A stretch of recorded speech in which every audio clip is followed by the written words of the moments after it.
Assalamualaikum warahmatullahi wabarakatuh. Sebelumnya izin memperkenalkan diri. Nama saya Nesya Dinsi Pratiwi dengan NPM 251000077. Di sini saya akan sedikit mempresentasikan mengenai bagaimana menunjukkan sikap cerdas di era globalisasi dan mengaktualisasikannya melalui kontribusi positif di ruang digital.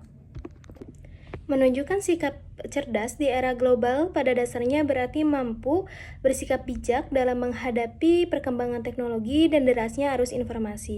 Sikap cerdas tidak hanya berkaitan dengan kemampuan seseorang dalam menggunakan media sosial, akan tetapi lebih pada seseorang untuk berpikir dan bersikap dalam menerima, menyaring, serta menyebarkan informasi.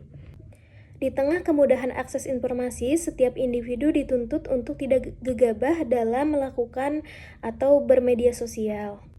Maraknya hoaks dan ujaran kebencian ataupun konten provokatif di ruang digital menjadi tantangan nyata yang harus dihadapi dengan sikap cerdas. Dalam konteks seperti ini, kebiasaan untuk memeriksa kebenaran informasi sebelum mempercayai atau membagikannya menjadi sangat penting. Tidak semua informasi yang viral dapat dipercaya, sehingga diperlukan sikap kritis untuk melihat sumber, konteks, dan tujuan dari suatu informasi. Menahan diri untuk tidak ikut menyebarkan informasi yang belum jelas kepastiannya ataupun kebenarannya. Hal tersebut merupakan bentuk tanggung jawab yang sederhana tetapi memiliki dampak yang besar dalam menjaga ketenangan dan keharmonisan masyarakat. Selain itu, sikap cerdas juga tercermin dari cara berkomunikasi di ruang digital, menggunakan bahasa yang sopan, menghargai perbedaan pendapat, serta tidak mudah terpancing emosi saat berdiskusi di dalam sosial media. Ruang digital seharusnya menjadi tempat berdiskusi, bertukar gagasan, dan pandangan secara sehat, bukan arena untuk menyerang ataupun merendahkan satu sama lain. Dengan sikap saling menghormati, perbedaan pandangan justru menjadi sumber pembelajaran dan memperluas cara berpikir kita. Sikap cerdas di era global perlu diwujudkan melalui kontribusi positif di ruang digital.